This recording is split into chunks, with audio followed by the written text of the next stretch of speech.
watching News 25. Local coverage you can count on. News 25 is brought to you by J.K. Nelson Law, voted Best of Las Vegas. Give them a call, 702-727-9900. News 25 is also brought to you by Desert View Hospital. You can count on us.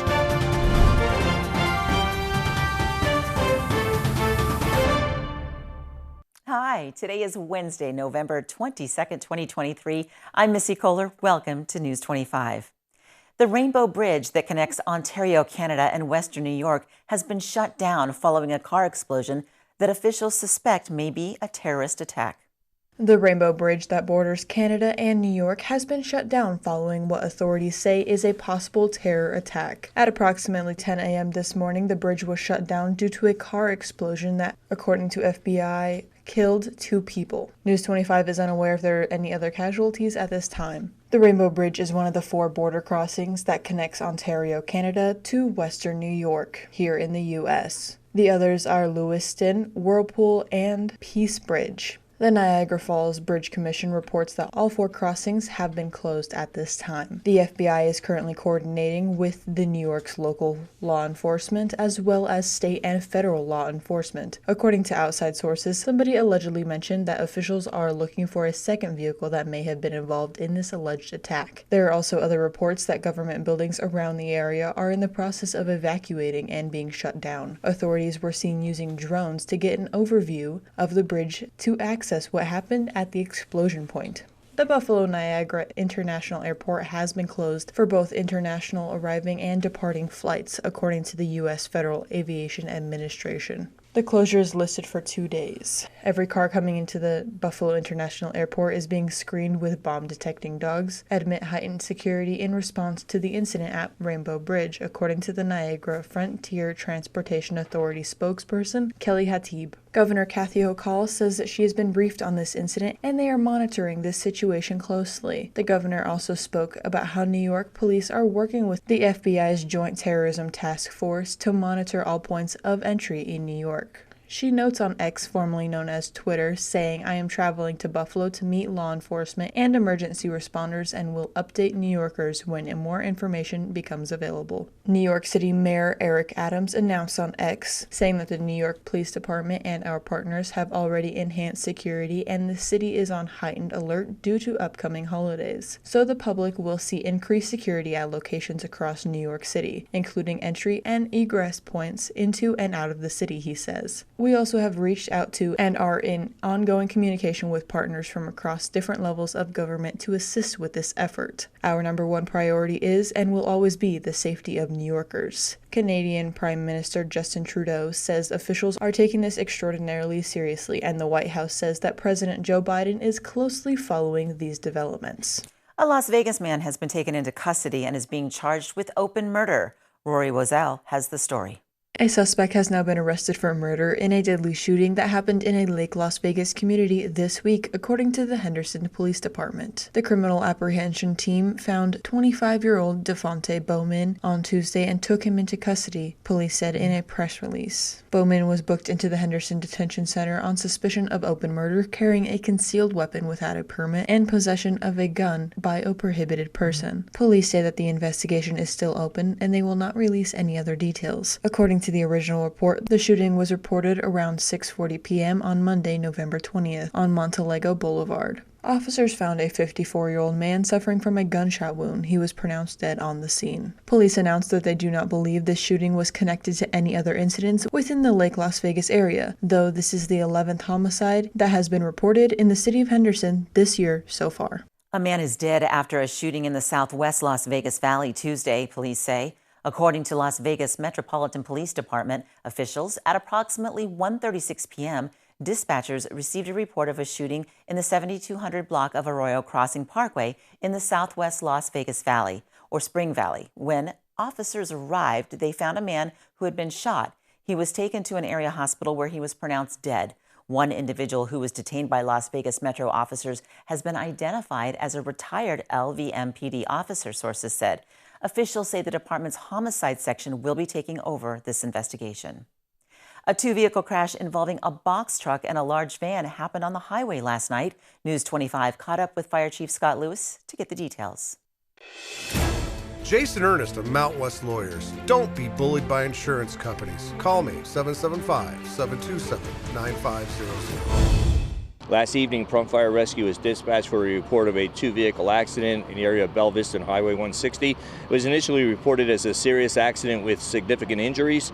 As our crews arrived on location, they completed a scene size-up and found that there was a box truck, which was also towing a low trailer, had impacted a larger van. As a result of that, one person was mechanically entrapped in the vehicle and had to be extricated by Pahrump Fire Rescue crews. Two patients were subsequently transported to the local helicopters and flown to trauma for care, and the incident had closed the highway for a short period of time. It's a great reminder for us as we're approaching Thanksgiving to make sure that everyone travels safe, take some extra precautions, slow down, make sure we wear our seatbelts, and just use due care. We don't want to have any other serious accidents during this holiday season. Two California men have been rescued in Death Valley following a crash that occurred on a closed road. On November 21st, two men were rescued from Death Valley National Park after allegedly driving on a closed road. The road in question was Titus Canyon Road, which was closed off due to flood damage which was caused by Tropical Storm Hillary. According to the press release, the two Californian men had bypassed a locked gate, concrete barriers, and closure signs in order to travel on Titus Canyon Road. The two men stated that they were following a map app on their phone which allegedly showed that the roads were open. One of the men ended up crashing their motorcycle, and the accident resulted in a broken collarbone and other non-life-threatening injuries. After calling 911, they were then airlifted by a U.S. Navy VX-31 helicopter, which transported both the males to Ridgecrest Regional Hospital. Their current conditions were not stated by the press release, and charges are currently pending for the two. After the break, we'll have details on roadside camping in Death Valley National Park. We'll be back.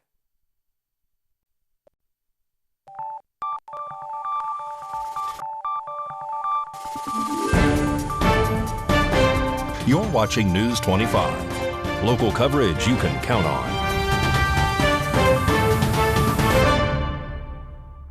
Welcome back.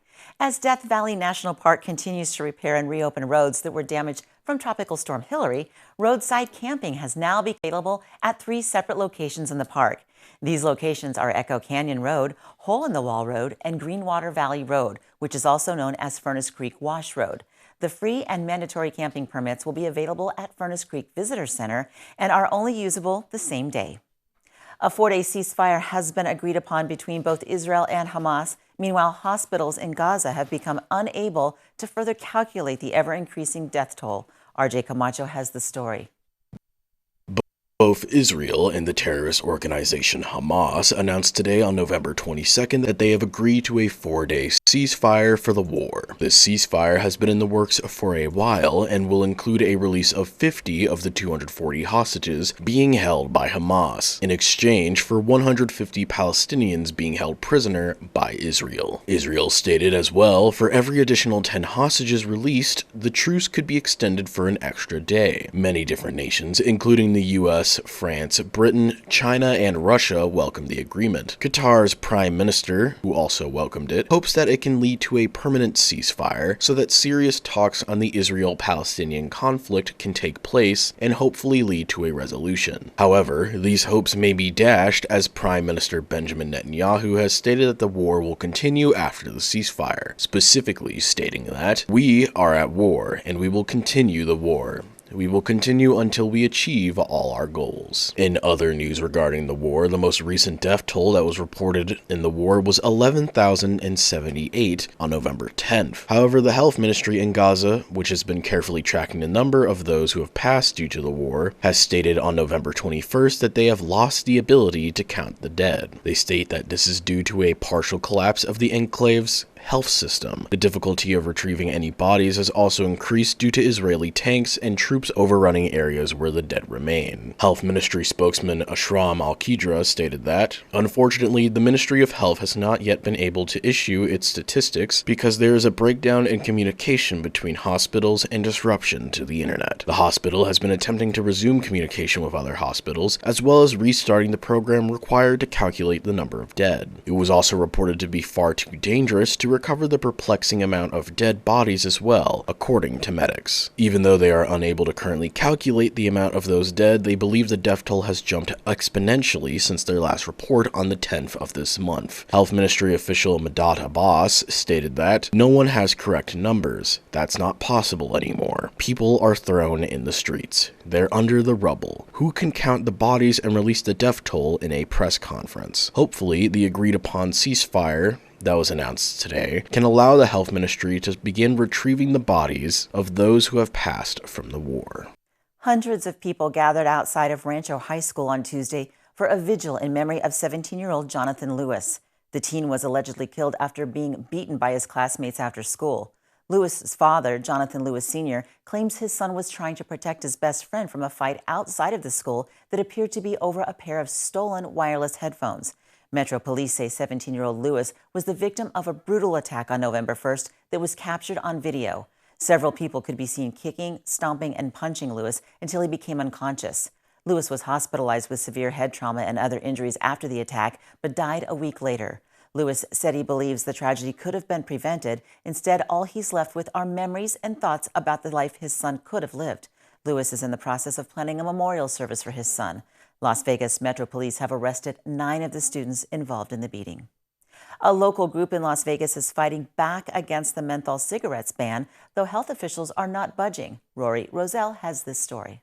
This week, local community leaders are calling on the Biden administration to put a stop to the proposed menthol cigarette ban. The group Mass Liberation Product of Nevada held a press conference discussing the ban and how it would possibly cause a disparity and an impact on African Americans, Hispanics, and minorities. Mass Liberation believes that history shows bans do not work and can produce unintended consequences, though on the other hand, places like the FDA and CDC say that prohibiting menthol cigarettes can save up to 654,000 lives in the next 40 years here in the U.S., including the lives of 255,000 members of the Black community, which News 25 found from a 2022 study from the CDC. The tobacco community can continuously delude their marketing strategies to make smoking menthol seem like it is more appealing and a healthier alternative than regular smoking. The CDC says from years 1980 to 2018, it is estimated that menthol cigarettes have resulted in a total of 3 million years of potential life was lost during that period. Health officials and tobacco control advocates say that menthol can make quitting cigarettes more difficult since menthol cigarettes are allegedly more addictive than non-menthol cigarettes. This ban for menthol cigarettes is expected to be finalized by the Biden administration in the coming weeks.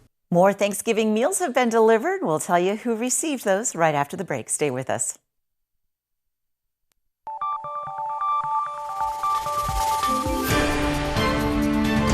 You're watching News 25. Local coverage you can count on. News 25 is brought to you by Mountain West Lawyer, Injury Attorneys, 727-9500. Thanks for staying with us. Pahrump Valley Fire and Rescue team up with the Pahrump Senior Center to deliver Thanksgiving meals to homebound seniors in our community. News 25 caught up with Chief Scott Lewis and Ann Harris this morning to tell us more. Are you someone who is, has been, or knows someone who is being abused? We've been there. You deserve hope and healing. Talk to a life coach by downloading the Been There Life Coaching app. Positive Pahrump, made possible by Been There Life Coaching. So here we are today at the Pahrump Senior Center. Pahrump Fire Rescue and Department of Emergency Management are helping distribute Thanksgiving dinners to our elderly and shut-in seniors. This is just a great opportunity for us to interact with the community. It also gives us the opportunity to appreciate all the givings that we have this holiday season. And with working closely with Ann, this has been a tradition now for over 20 years. and with great success. And I can't thank you enough for involving the fire department and emergency management.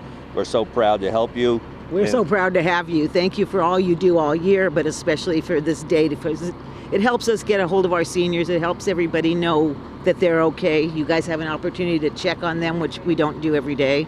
So it's perfect. It is. It's absolutely an opportunity for us to interact with the community. And also, again, as you mentioned, just checking in on them, make sure people know that people care. Absolutely. And just a great day. Yes, it is. Happy Thanksgiving to everybody. Happy Thanksgiving. Time now for a look at sports and a little Taylor Swift gossip with Mikey.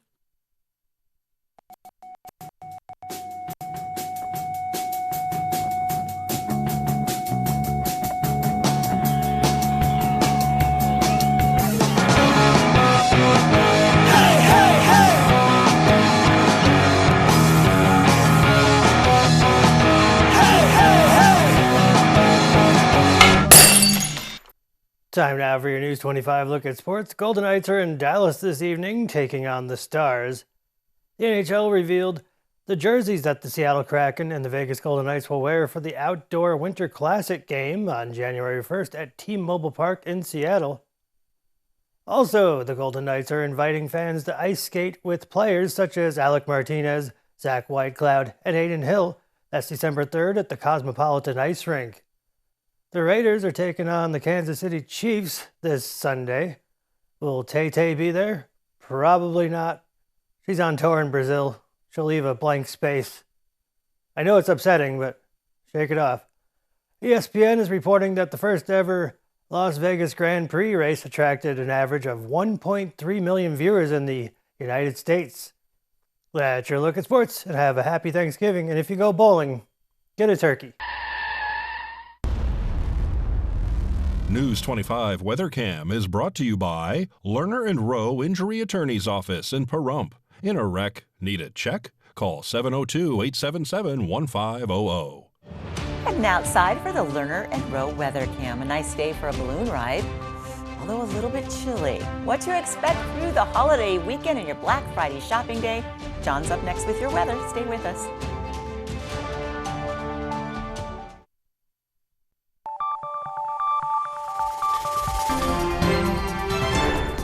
News 25 weather is brought to you by Dairy Council of Nevada. Undeniably delicious, undeniably dairy. Enjoy what's real.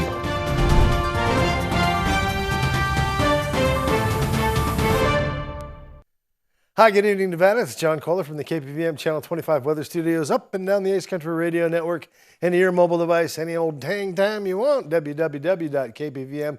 8 big digital channels of entertainment, and it's all free. It's wonderful stuff. Currently 53 degrees, not too bad. Fallon, 2 days in a row, the Cool Spot Award winner. Congratulations. 50 degrees, not too shabby. Out in Carson City was 56, 53 in Tonopah is all they mustered. Out in Goldfield, 54 degrees. Beatty almost hit the Hot Spot Award winner. You're a solid number 2 today, Beatty. Congratulations. 66 degrees, and out in Amargosa at 67. They're a hot spot, retaining the honors once again. Out in Las Vegas, 64, and Death Valley's feeling perky at 73, but here in the paradise of Pahrump, let's take a look at our current temperature, 59 degrees. That's not too bad. 65 a little bit earlier. It was a nice afternoon out here in Nye County. We loved it. Sun rose this morning at 6:27. Set this evening about 4:31, and we're heading to a low tonight of 41 degrees under mostly cloudy skies. Partly cloudy. There'll be some stars that'll peek through. Don't worry about it. 34% humidity. Sure smells like more clouds tomorrow, and bang, I am right. But look at that. It's a cloud of turkeys. Whoa, how fun. 65 degree temperatures tomorrow. Winds moderate. Friday, the wind's going to kick up a little bit, blow out all that cloud cover we've had for the last few days, and that's going to stay gone for about 4 or 5 days. Temperatures in the mid and upper 50s as we approach Wednesday. Another little spot of clouds, but we do get to the 60s, so that's pretty good. By then, all the leftover turkey sandwiches will probably be done. What you think? Looking into the future. All right, back to the desk. Here's Missy Kohler. I love the kicking and flipping butterball. Thanks, John. In celebration of Thanksgiving tomorrow, KPVM employees will have the day off, including Friday. Before we close our newscast, the staff of KPVM News 25 wants to wish you and your family a happy Thanksgiving.